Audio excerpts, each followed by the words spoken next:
I want to actually close up a couple things from the last session before we quickly move out of that and into the character piece. First, I just want to make a little point of clarity because I think I buzzed by something a little too quickly that's pretty important.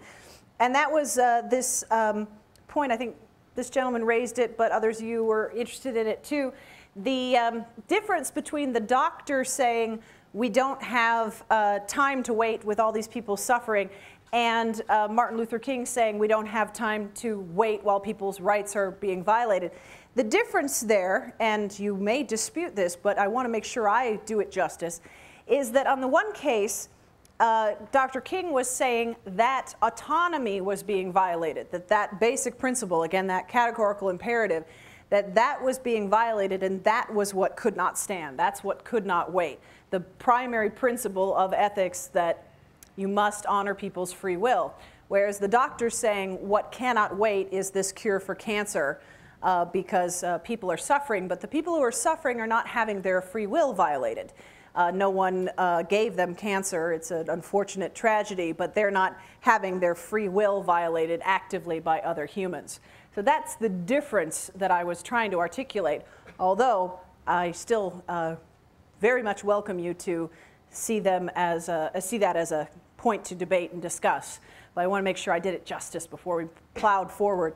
Now, then the other thing I wanted to quickly get out there, because I didn't with our time in the earlier block, is there is another principle that I think you might want to put in your toolbox going forward, and that is called the doctrine of double effect. Now, this grows out of another ethical tradition called natural law, which has both a religious and a secular version. And both of them have this principle. So, and it's an idea of, again, how do you deal with situations where it seems that you have a conflict of duties? So that even if you are someone who is principle-based, you don't know what to do because you have two principles at odds with one another. And certainly if you are a consequentialist, it seems that whichever way you turn, bad consequences will follow. So kind of a damned if you do, damned if you don't kind of situation.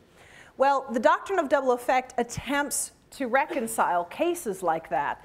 And what I find appealing about it, it's not without flaws, here we go again, but what I find appealing is it acknowledges that these kinds of conflicts occur. Back to that life is messy point, and it does acknowledge that this could occur. So the doctrine of double effect says, as you read it here, that there may be cases where to bring about something morally good, you do have to do something that normally would not be morally permissible. But, of course, they're not just going to leave it at that. There's a lot of rules that make it hard to kind of check all your boxes before you can do this action. So it's not just blithely saying, hey, if there's a good consequence, go ahead and do the bad thing to get there. There's things you have to consider. And a point that I have here at the bottom in bold is that the doctrine of double effect, interestingly, only allows certain things to be morally permissible, never required. So the very best outcome you get from this doctrine is that you're allowed to do it. You're never required to. So it never says you must sacrifice the few for the many. It never says you must throw someone's free will out the window. It only says that there may be rare cases where it's permissible. And let me give you the rules so you can reflect on those. Got us a flow chart here. Some of you will appreciate that. So first you have to do what they call the mental state test. Are you actually aiming at the bad effect or not taking it seriously enough? In other words, you can't use the doctrine of double effect just as what I referred to before the break as rationalizing. We use this doctrine of double effect a lot in military ethics for good or ill, in that it is used by people to justify the euphemism collateral damage, where innocent people are killed because of bombs or other ordnance or other wartime efforts. So the first mental state test is to say, if in truth your goal is to have those people killed, then guess what? You don't get to use this as your cover, as your excuse. So if you say, oh, well, you know, we're going to take out this building because it's a building where they're doing bad things, and oh, oops, it's going to kill, you know, X number of civilians around the building. Bonus, then guess what? You don't get to do this principle. You are not going to get a morally permissible out of that. Your mental state is that you are purely rationalizing an evil, and we can't allow that. But suppose that you're taking it seriously, you really are struggling, you really think that, look, on the one hand, I know it's going to cause this bad effect, but on the other hand, there's some good I have to consider, so what do we do? Well, the flow chart takes you through it. So the act is, first you have to say, is there an alternative? Maybe we don't have to blow up the building. Maybe we send in special forces on the ground, and maybe that's more dangerous for our troops, but fewer civilians will be killed, so we have to take that choice. Alternative act. If there is an alternative act, then if you go ahead and do the bad thing, you really meant to do the bad thing. So it's, that's an immoral act. It's forbidden. Next question. Suppose you say, no, there's really no alternative. There's no other way we can take out this target. Is the bad effect the means of producing the good effect? Now what we have in mind here is it's a very different thing, back to autonomy and free will, to I keep slipping around to different examples, but hopefully this one will be vivid if a bit unpleasant. Suppose you have a hostage kind of situation, and some horrible man is holding some school children hostage, and you have to shoot at him to stop him. You've explored other alternatives, and nothing else is a viable alternative. Well, it's one thing if you shoot at him and accidentally shoot one of the children while trying to shoot the bad guy. It's a very different matter if you say, come here, kid, and you strap a grenade on one of the children and throw them at the bad guy. You can't use the innocent person as the means to doing this thing, no matter how good it is. So we're back to this valuing the individual and considering them as an end in themselves. They can't be the tool. They can't be the weapon that actually delivers for you. So that's a very important thing. If you say, if the bad effect is actually the means to the good effect, then you really just want to do the bad thing. Your mental state is inappropriate.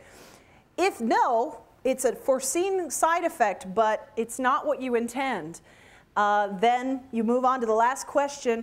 Is the bad effect disproportionate to the good?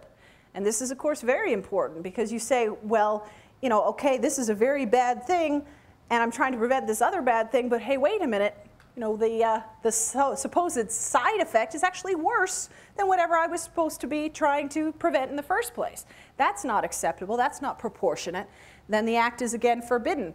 But if the bad effect is so bad that you're willing to take the shot, then the act is permissible under this theory.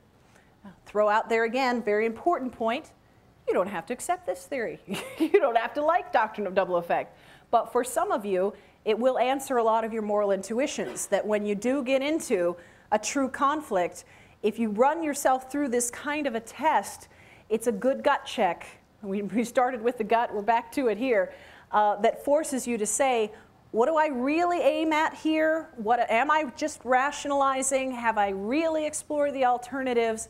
Am I really at a point where check, check, check, this is the only way I can avoid this very bad consequence? Yes, ma'am. Does the U.S. government use this in any way at all? Yes. In theory, they do, yes, for target selection. Well, for things like target selection, they're supposed to. That this is the principle that they are taught to use for determining, who you can shoot and who you can't. In Congress, with laws. With laws, yeah. Well, again, they're supposed to, but, and actually the theory that this grows out of, natural law, is the one that's behind a lot of the principles in the Constitution. So there's a lot of argument that this ought to be guiding Congress. I think from your tone that you have a certain healthy skepticism about whether that's being accomplished. And I think you should probably hold on to that skepticism and keep raising questions. Yes? The question is, how's that to people that mean well, but they could come to different conclusions using this double judgment pattern? Yes, yes. I think well-meaning people could come to different conclusions using the same test for the same case. And I think this is a really dramatic example, but there's a great debate looking through the history, the pages of history, at the use of the nuclear bomb at the end of World War II. And absolutely regardless of where you come down on that argument, I think the one thing that we do have to acknowledge is that the core people making the decision actually did agonize over it. We have reams of transcripts of the arguments that were made. It wasn't just, nuke them. You know, they really did go back and forth on it. And the arguments were along these lines. It was, well, but the alternative act would be that we invade Japan. How many people will be killed in that way? You know, what will be this consequence? You know, there's a lot of pieces there. But there were people trying to get it right who disagreed. Now, we may have a case of moral progress here where we would judge differently from our perspective and give them a different argument. But I think it's important to see that, yeah, people can, with best intentions, come to different conclusions using a system like this. All right, now, with that in our toolbox here, I want to move on to character. I'm going to click a little fast here. See, we were at breakdown. I'm not some guy who won't give up his Tuesday night poker game here. This is my free will we're talking about. I'm sorry, I didn't expect it to work. Destiny. It's your destiny. You can't be serious. I couldn't be more serious. Then you know what? You're in for a rocky ride because a man's character is his destiny. That's right. What? What did you just say? Was it some kind of a curse? Yeah, in your case it is. Okay, this is not a video clip for discussion. I just wanted to set up the the character discussion. That clip, if you couldn't pick up all the drama there, was simply man and a woman. It's a romantic comedy, but she was making the point that your character is your destiny, and the young man says, what, is that some kind of curse? And she says, yeah, in your case, I think it is. Well, so I want you to think about that idea. Character is destiny. And what does that mean? And this is an ancient idea. Here we have Heraclitus on the universe back in 500 and something BC saying a man's character is his fate. So the same exact principle. Let me just throw that out to you. First of all, what does it mean to you to say your character is your destiny? And second, do you agree? Yes? I'd have to say I agree. For me, it means that, you know, every individual has their unique experiences, and those experiences help to shape their attributes.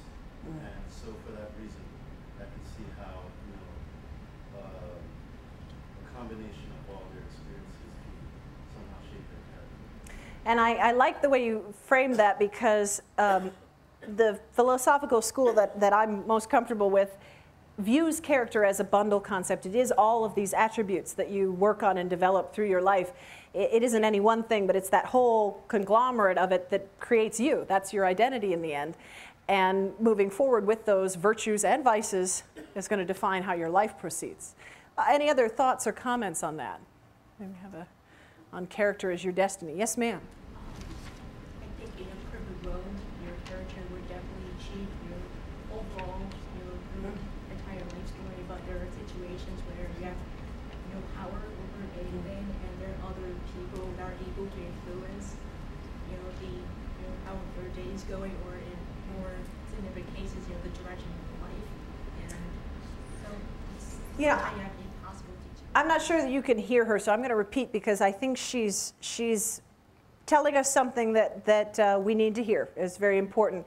She's reminding us that sometimes maybe character can't be destiny because if people are in situations where they are truly helpless, where they are truly trapped or victims of things that do diminish their free will considerably, then they can have tremendous character. They can have all the virtues that you can imagine and still not live the destiny or live their potential that character would seem to suggest. Now, the one caveat I would put to that is that your ancient Stoics, for example, the ancient philosophy of Stoicism, we use that in common language too, be Stoic, but the ancient philosophy of Stoicism taught that even in cases where you have no free will, where you are trapped, your character does shape how you respond to those situations, and you can still seize something out of that. You can still make that your own and own that situation, and no one can take that away from you. Yes, ma'am? I feel like you do have the ability to change character. Like, It's not fixed? yeah, like the show Big Bad Loser, those people change. I'm not personally familiar with that one, but I believe you. So I'm not judging. I watch So You Think You Can Dance. But your point being that character may be destiny, but maybe not a fixed destiny, and that we can perhaps shape our character. I think this is an important thing to think about each of you individually, whether you think character is fixed. Is it fixed at a certain point? You know, maybe not when you're kids, but at a certain point in adulthood, does your character become fixed? Or do we always evolve, or you always have the capacity to have a life-changing event that will reshape your character? I think we have views on that, but it's important to kind of tease them out. Yes, ma'am. As you kind of just said about having the ability to have a life-changing event, I think that's probably the more defining quality of someone's character, is whether they're accepting of a life-changing event that makes them change the way they're living so that their destiny has a different outcome than one might assume. So two people could experience the same event, and for one, because of a character trait, because of an openness, it would be life-changing, and for someone else it wouldn't. So it actually, again, does come back to character, even if there's some, how you define it, right, and how much plasticity there is in it. There was another hand. Where'd it go? Yes, yellow shirt. Well, how do you know which character is like a true character? Huh. Because, like, what if there's like different states? Like when Patty Hearst was kidnapped, like if she'd never been kidnapped, she probably wouldn't have robbed banks. But she did when she was kidnapped, because she like, it's like a thing when you fall for your captors and like do what they do. And Stockholm those Syndrome, characters are yeah. real one. No, this is an interesting point, that we perhaps are too optimistic about how fixed our characters are. There's a lot of psychological research that suggests that we can be shaped rather dramatically by our circumstances in ways that we wouldn't necessarily predict. So who is the real, as your example, who is the real Patty Hearst? Is it pre-Stockholm Syndrome or post? You know, I mentioned Stoicism. There's a modern Stoic who was who recently passed away, but Admiral Stockdale, who wrote about his experiences in the Hanoi Hilton, a horrible prison camp in Vietnam during the Vietnam War. And he was someone who, despite that circumstance, managed to stay exactly who he was and stick with his true character throughout that experience. But he found, you know, there were others in similar circumstances who changed very dramatically in light of, including some Stockholm Syndrome and feeling bonded to their captors in very unpredictable ways. So, you know, maybe we need to keep an open mind about how plastic our character really is. I think the other piece of that is, I hope I can not butcher this too badly, but there's a quote from Winston Churchill that I like that's something like this, where he says we have three characters. The one we think we have, the one other people see, and the one we really have. So, you know, there may be, you know, this kind of moving target here. What is your true character? Is it the character that comes out under pressure?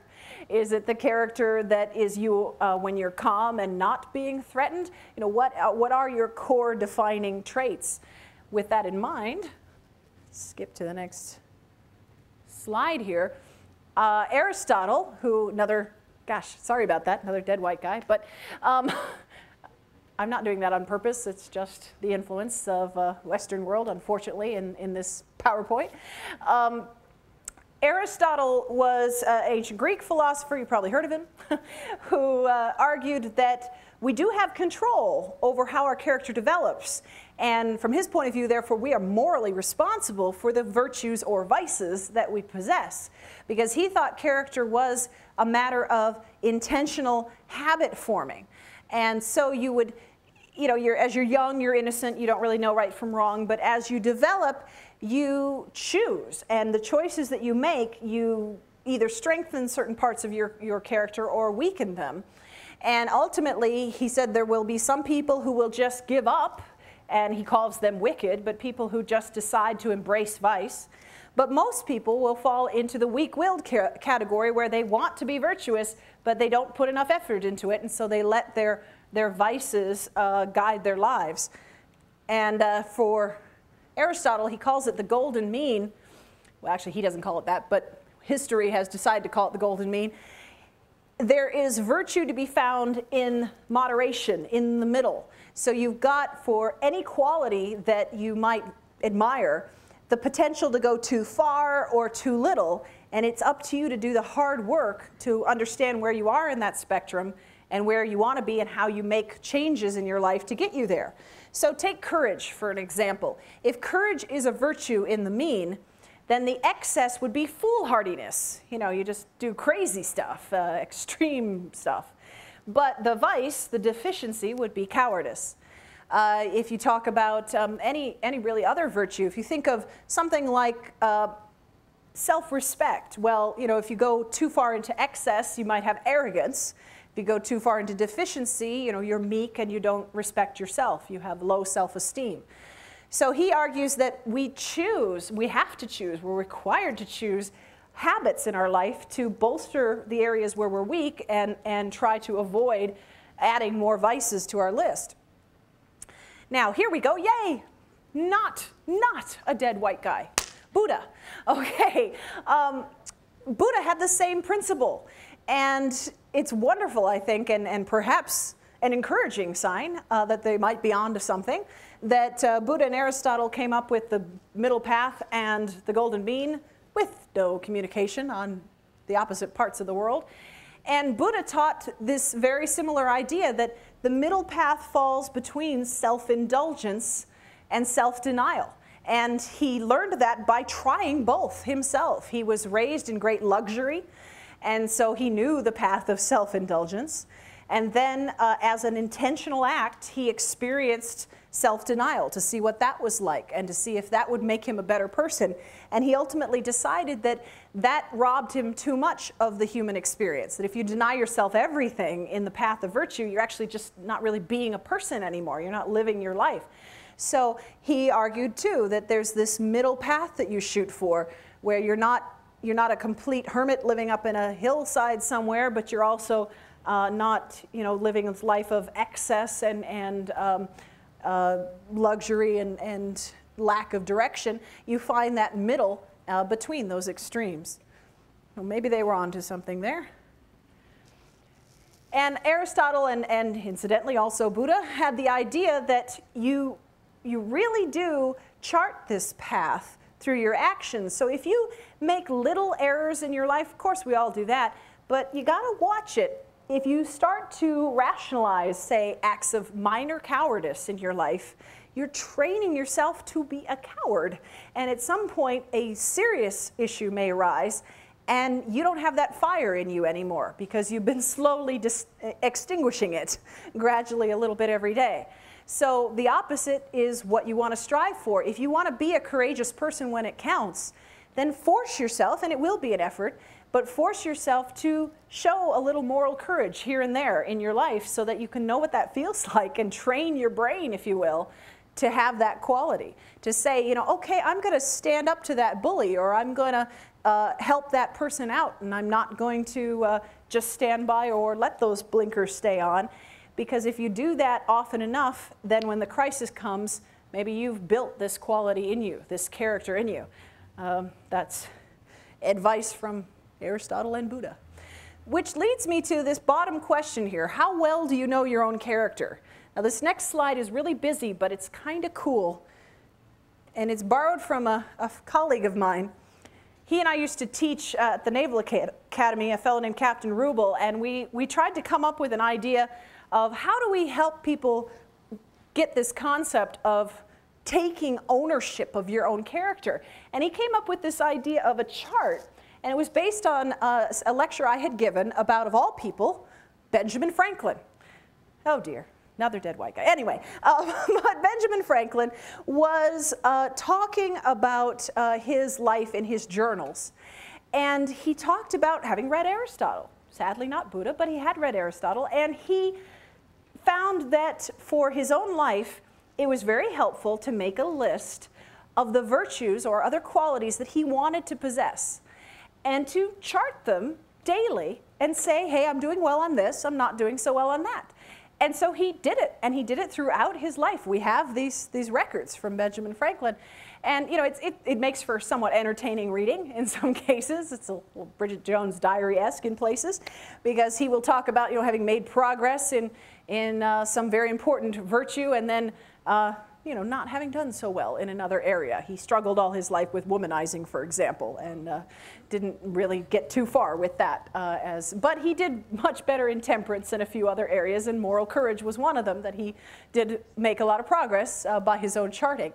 So the idea here is this is an actual exercise that you can do, and I challenge you to think about doing this yourselves, where just make a list, and this should be your list, because you have to own it. It has to be what you personally want to be. But these are just examples, but you make a list of virtues that matter to you. That you say, this is who I want to be. And then ask yourself, if you kind of buy into that Aristotle, Buddha idea about moderation, ask yourself, well, where do I fall with respect to this virtue? You know, suppose I want to be someone who is loyal. Kind of in the middle of the chart there, we got loyalty up there. Am I excessively loyal? Do I hang on to friends even when they treat me badly, or even when they violate the values that we previously said we cared about? You know, maybe I'm excessively loyal. Or am I not sufficiently loyal? I don't stand by people when the going gets rough. You can ask that about yourself and say, you know, honestly, where do I fall? And I'll tell you, if you want to take it to another level, make a chart. Make 2 versions, one blank, and give it to someone who knows you really well. And see if they chart you the same way you charted yourself. Back to the quote from Winston Churchill, how other people see you. And I think you'll find that this can be a very valuable exercise. It's self-directed, it's entirely up to you. But if you view yourself in this way as a work in progress, you really are taking control of your character. So if character really is destiny, you're taking control of your destiny. So that has a certain appeal. Now, the other piece of the sort of Aristotelian picture of character is that the people that we spend time with help shape our characters, and they can help us when we are in crisis, or they can harm us and push us down paths that we perhaps should not go. And because we do know, I think you probably agree with me on this, that life is messy, and there are sometimes these terrible conflicts of duty that we have to reconcile, it probably matters who is around in that moment, who you would want to have next to you to help make that decision with you. And it also matters, and this is putting it back on you again, and the leadership piece, how you would help someone else in that situation. How would you guide a friend in a crisis? And to take this to our overall arching topic of the day about research, if you have a friend who has a research ethics crisis, and we're going to talk about some of those after lunch, how would you guide them? How would you be a friend? How would you think of this in terms of bolstering what is good in their character and helping them resist what might be their weaknesses or what might be pulling them in a bad direction? And I'm going to show you a clip now for us to discuss. And this is a real difficult one. It's from the old TV show MASH. And you're going to see a Dr. Hawkeye wrestling with a moral decision that is one of these conflicts of duty. Which way do you pull?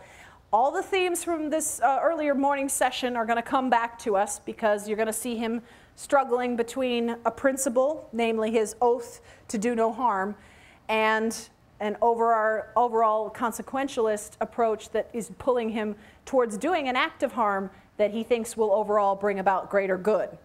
So you want to see that, but as you watch this clip, I also want you to think about character. I want you to think about Hawkeye's character, and his best friend BJ is in this clip. And I want you to think about him and how you might have played that role, and what it says again about his character and what you can do for friends in crisis. So a lot of things going on in this clip, but I think you'll enjoy it. And then we're going to discuss it as a group. I understand, son. You just get better.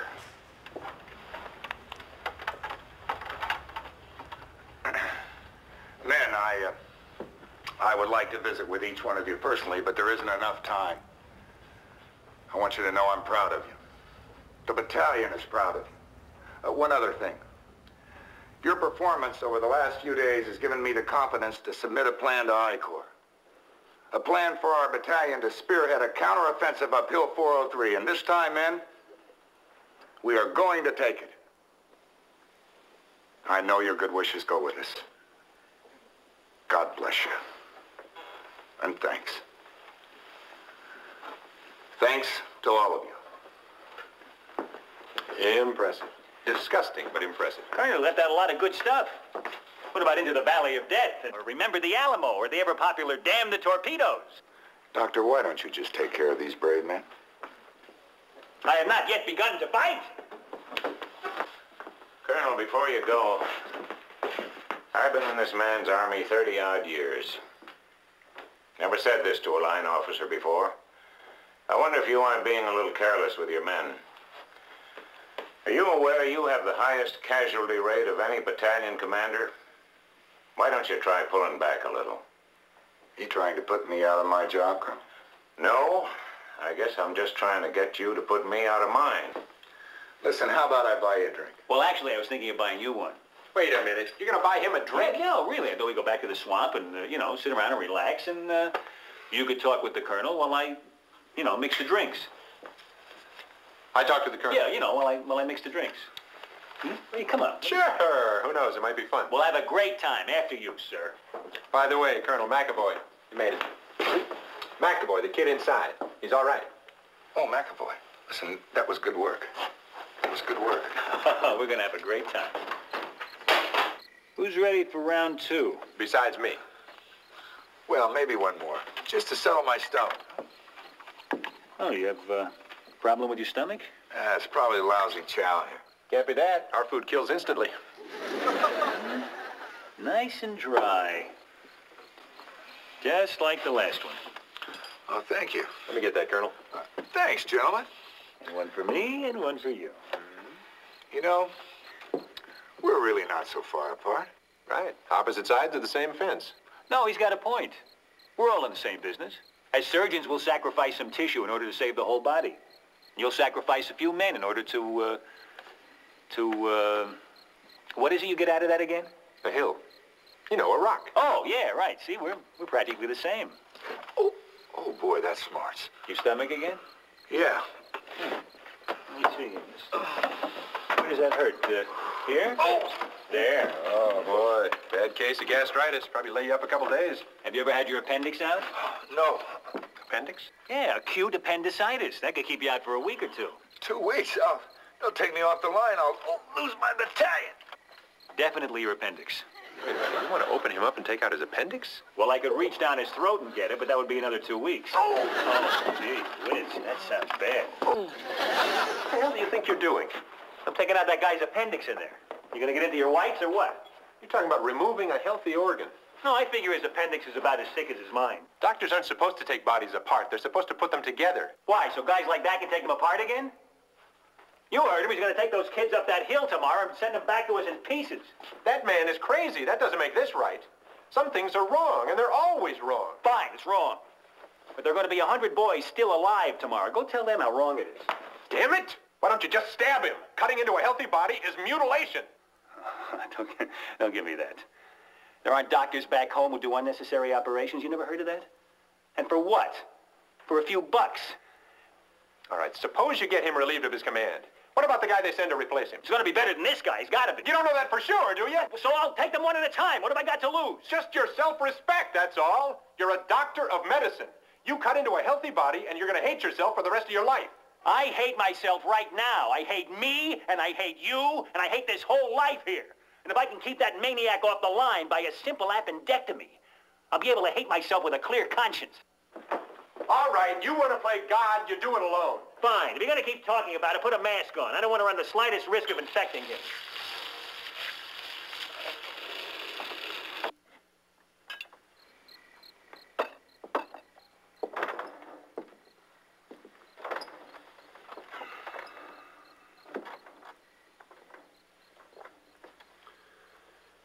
So?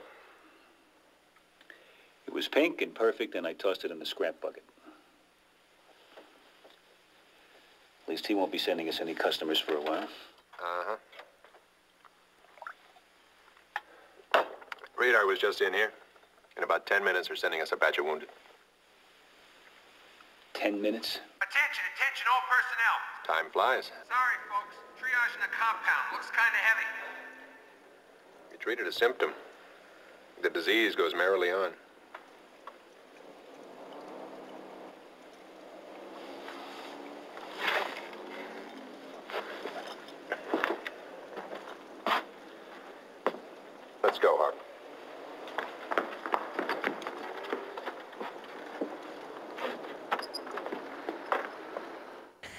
I'm going to give you a second to read through these questions on the screen, and then I'd really like to discuss this with you. It was obviously a thought-provoking clip, and I'd like to get your reactions to it.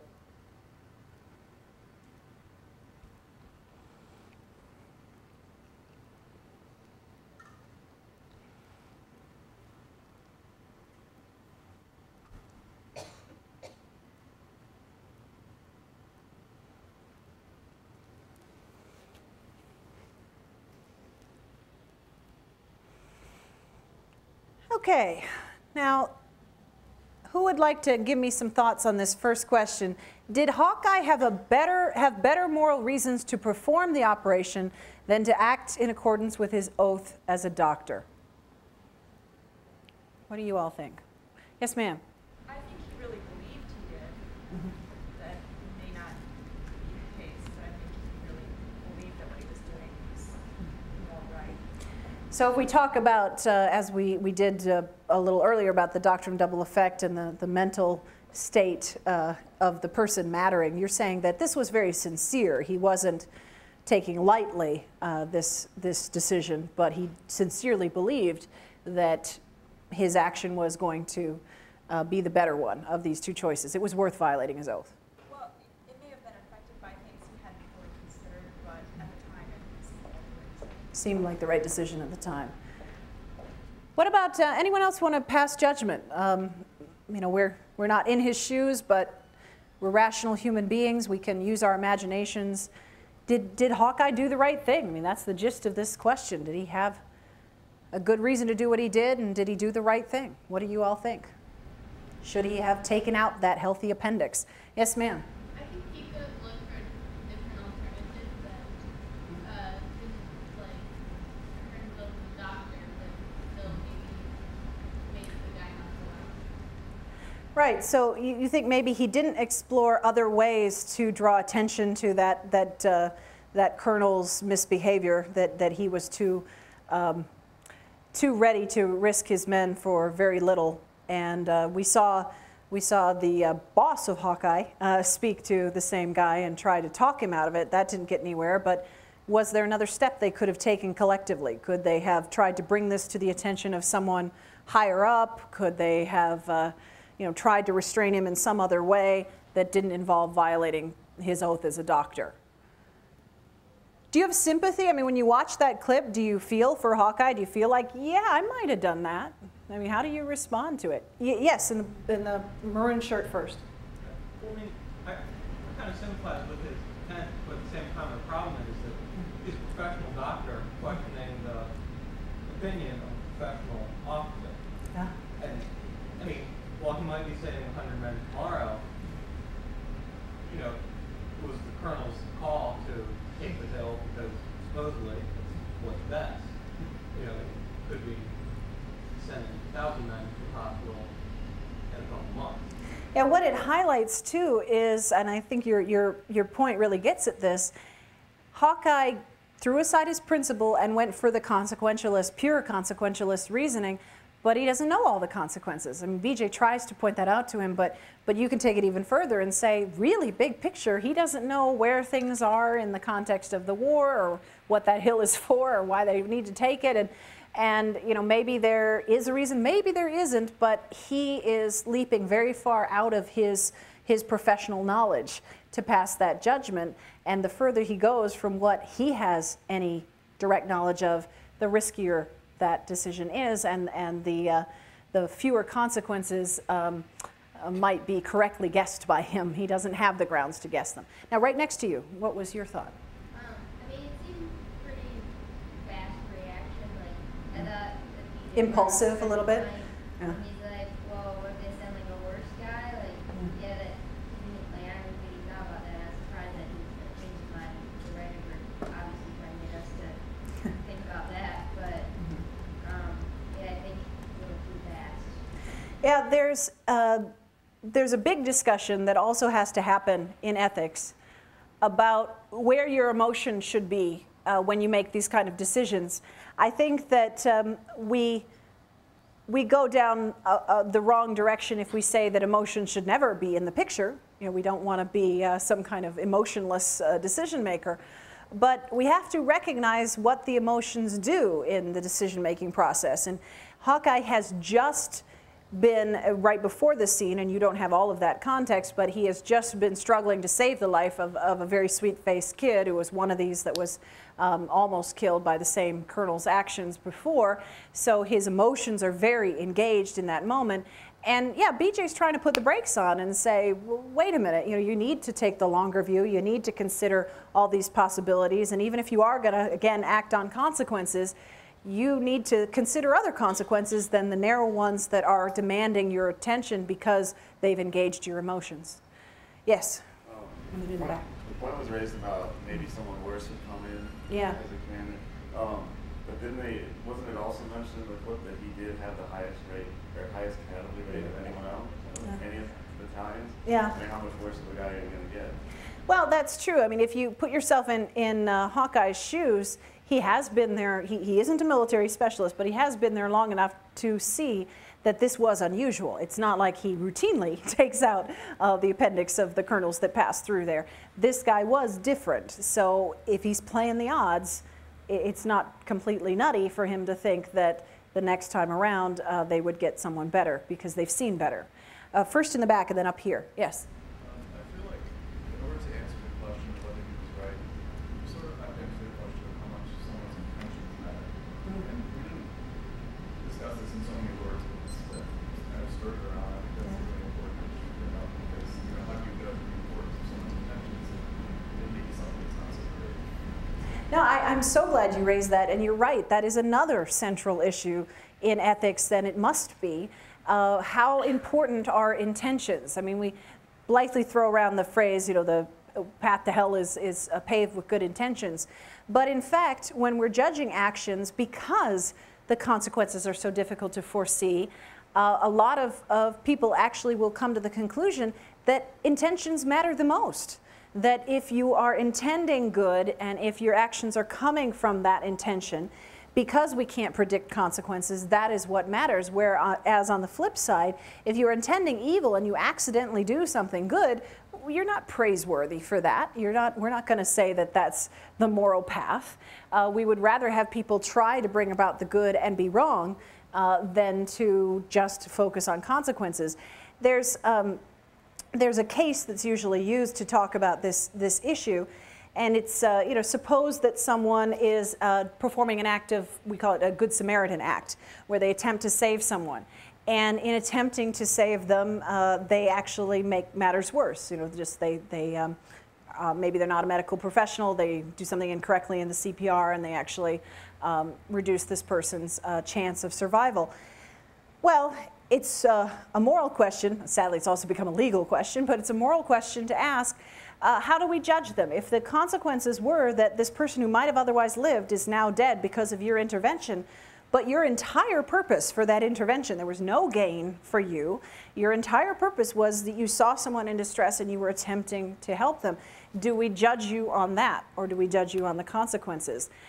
You know, it's a very important issue because the counterexamples are easy to come up with. You can, in any case, imagine the worst scenario and wonder, you know, how does this change our picture? I'm going to give you an example from military ethics, if you don't mind, because it's one that's very vivid to me.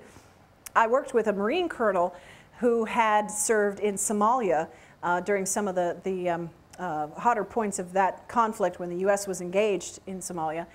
And he was a tank battalion commander. And at one point, they were ordered, very clear orders, to take out 3 enemy tanks that were outside of a particular village. And they show up there, and surprisingly, the tanks were exactly where they were supposed to be. I say surprisingly because I always heard that the intelligence was almost never right. But in this case, it actually was. And the tanks were where they said the tanks would be. And so he calls in and says, hey, yeah, we got our tanks, and you still want us to destroy them? Yep, those are the tanks of so-and-so warlord. Go ahead and take them out. So he's lining this all up, and as they approach, some of the turrets of the tanks start training towards his troops. He had infantry Marines too, so he had exposed members of his unit walking around his tanks, and then he had men in tanks. And so the enemy tanks are turning towards him. And his men are saying, all right, I have a firing solution. I'm ready to go, sir. Give the order. We'll fire. And he hesitated. And he says to this day, he doesn't know for certain why he hesitated, whether it was some kind of instinct or divine intervention or what, but he hesitated. And he said it was one of those moments that kind of telescopes. It really only took a few seconds, but it seemed to go on forever, with the guys on the superiors to him telling him, why haven't you fired yet? Why haven't you destroyed the tanks? And the guys around him saying, sir, we're completely exposed here. Can we fire? We have the firing solution. Can we fire? You know, this pitch of fevered pitch. And finally he just says, you know, hold, hold. And one of the turrets opens up on one of these tanks, and little children come out. And then the other tanks, the same thing happens. These little children crawl out. And it turns out that what happened was the tanks had run out of gas. And so the warlord and his men had abandoned them by this village and gone off. And, you know, kids looked like a pretty cool toy. You know, they went over, they crawled in there. You can imagine that, and started playing with it. And they were the ones moving the turret. You know, he wonders if some instinct told him that the turrets weren't moving the way a professional would, or he said, am I overthinking this? He doesn't know. But anyway, somehow he paused, and that was the outcome, a good outcome. They didn't kill those innocent kids. Now, you can imagine the other alternatives, though, can't you, just as easily? We can imagine news at 11, U.S. Marines killed 21 innocent Somali children, and the deaths of those poor kids who were just trying to play. We can imagine the tragedy of that and the horror of that.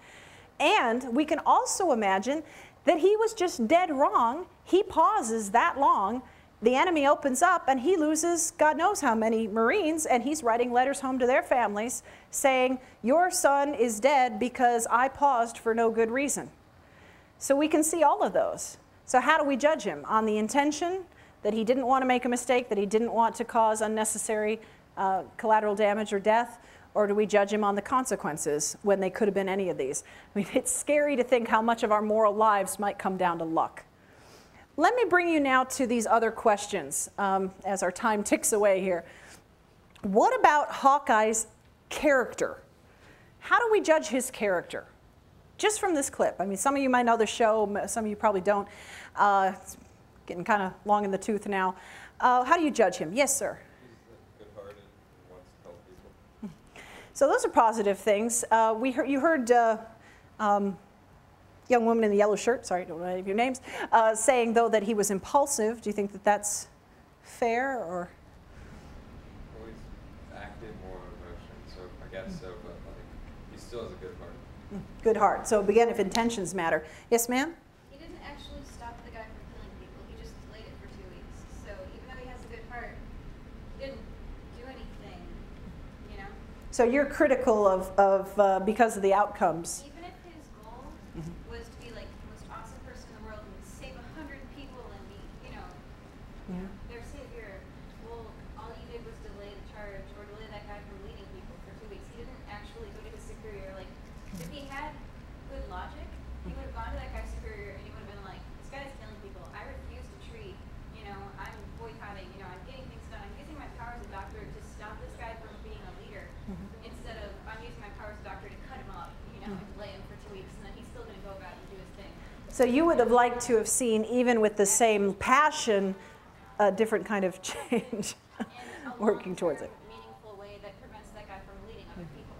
So, death rate and search, and I can't stand for this. I will not treat any more people.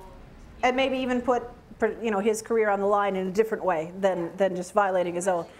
Ooh, wow. Okay, I have no idea whose hand was first. I'm going to start here. I think it was interesting when you're asking about Hawkeye's character, because his character actually, even though he could have been a kind-hearted individual and that type of thing, due to the situation, his character may have shown some of the negative traits within his character.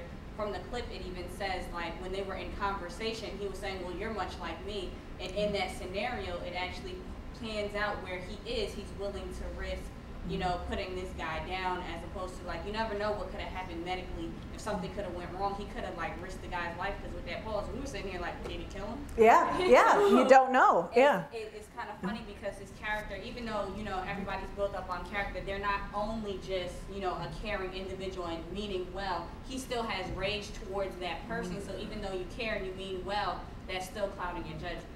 Well, you know, I'm glad you raised that point, because the other thing that you make me think of there is that he has crossed this line because of his anger, because of his rage, and yes, on the positive side, because of his love of these young men who are getting blown up. But what does that do to his character going forward? I mean, you make me think that once he's crossed that line, will it be, as Aristotle suggested, really easy next time to cross a line? It's like, oh, I did it, you know, I took out that appendix, well, why can't I do this? Why can't I do that?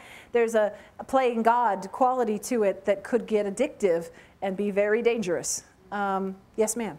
I'll just work my way back. Based on his righteous anger in the clip, I can see his heart is in the right place, and he's actually paying attention and caring about these situations. I think the problem when he didn't have enough, like, restraint or common sense to try to go through some of the proper channels before resorting to, like, the last resort. They sort of like jumped to the last resort. So I have to do this. I should take matter into my own hands. It was sort of like a diligent tip. Instead of exploring the alternatives. I don't know if you could all hear her, but I want to repeat this because it's important. She was saying that you know, even though his heart was in the right place, we also do see this impulsive nature, and that he's leaping to this being the choice that he should make to achieve these goals. It kind of speaks back to your point too, that if he had explored these other alternatives, he may have found a more lasting solution, a better solution. But because his character is more defined by these pieces on the emotional side, that's driving this action, and he's not listening to his friends too, which is another point in there. He's not listening to an alternative, or even if the way I perceive it, he's not truly considering it openly, and I think that's relevant. I think blue shirt and then yellow shirt and then look over there. Yeah, then you. Okay. Well, I feel like he makes a rash decision just because he's on a rash time scale. Like he only has a day before something that he perceives as terrible is going to happen. And so I don't think we're giving him enough credit on his own like reflection of the situation. I think that if he had if this were going to happen in a month and he said, no, I'm going to operate on you now, then it would have been different because he would have had time to consider all the options. But in this case, I'm pretty sure like he was rational enough to consider what his main things are, and it takes time for him to go to a superior officer. It takes time for them to hear the situation and to reprimand this guy. It takes time for all of that. So in his own mind, by doing this, he's acting in a way that he sees as morally permissible just because of the fact that it's on such a small time scale. And I think just overall, we need to take that into consideration as we think about ethics and difficult ethical decision making, that time is a factor. You're absolutely right in that. That some decisions have an expiration date. You know, you have to decide, and not acting is in fact a decision in those cases. So you can't assume that you could freeze time and give them a lengthy deliberation when, if they delay beyond a certain point, they have effectively made one choice. Yeah. Going back to the doctor who's trying to cure paralysis, I mean, paralysis isn't necessarily deathly, and it takes a long time, and these people are alive for this long time. So going through medical trials, like through the proper channels, might take maybe 10 years, but these people are alive for 10 years. So it's not like that case. But I mean, if it were something where a person was going to die in 5 months, you can't necessarily have the same rationality and go through 12 years of trials in order to finally cure these people. So I think time scale plays a big part in determining whether something's ethical or not, the judgment of the action. Right here. I was going to say basically the exact same thing. He took your thought. Yeah, you took his thought. Light blue shirt, yes. Yeah, I think the doctor in this clip, and then also the other guy who was treating paralyzed people. Yeah. My problem with them is neither of them seem to consider what the people they were trying to help would think. Because I don't think they would Wonderful point. think them for their methods. In case you couldn't all hear her, I want to raise this because this is another excellent consideration.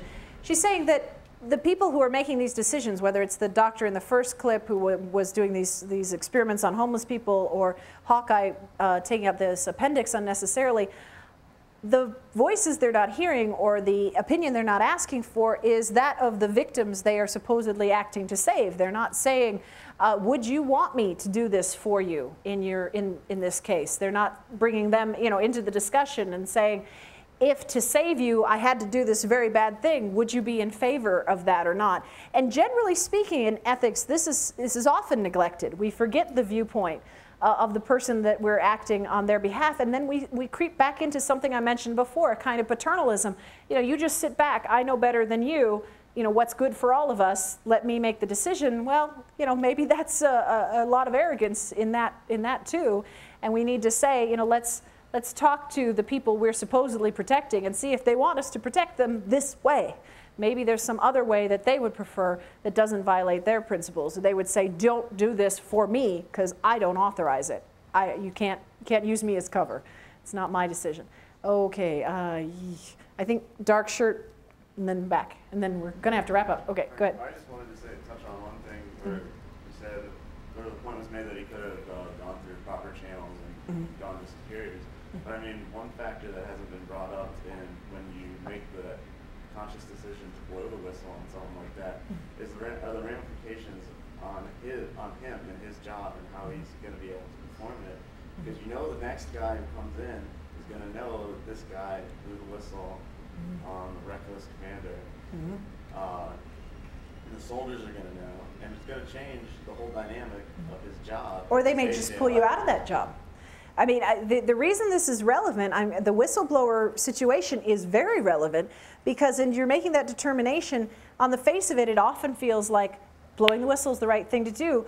But Hawkeye, the way he's presented in this show, if you see the whole show, is he's like the best or one of the best surgeons available. So if he blows the whistle to stop this one colonel, maybe they yank him out of the army and they throw him out of MASH and he's not doing this work anymore. And how many more people then die because they don't have the best surgeon? I mean, it's really so complicated. Now, this is where I must say the folks who rely on principle will come back and say, aha, see you consequentialists, this is where you get tied in knots. If you would just stick to the principle, you wouldn't have this problem. But I think we also saw there were some concerns with principle. But the principle-based ethicists are going to say, you're getting in this problem because you were always doing this guesswork. You were trying to predict how the consequences are going to turn out and which is better and which is worse. If you just said, doctors don't cut into healthy bodies for no good reason and stuck to that principle, then you're not down this path and you're forced to look for alternatives that don't violate your ethics. So I would urge you to at least consider that ethical perspective. I'm going to give last word to guy in the back. I think that because you asked for insights into his character in the first place, yeah, it's important to bring up one of the first things you mentioned, and that's that he not only made a specific decision, but also followed through with it. And so if you're trying to judge his character, and one of the important things to you is courage or bravery, then that might count for something, because a lot of people might just put this as an offer chose not to think about it, which some might say is an active decision not to do anything, but I still think it's important to some people not only decided, but follow through.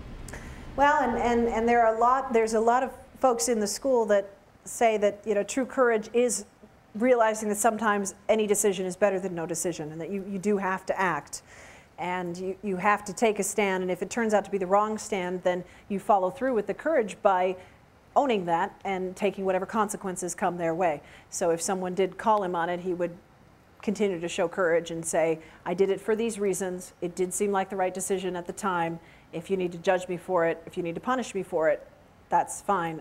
But at the time, it was clear to me that this is what I had to do. And I followed through and did it.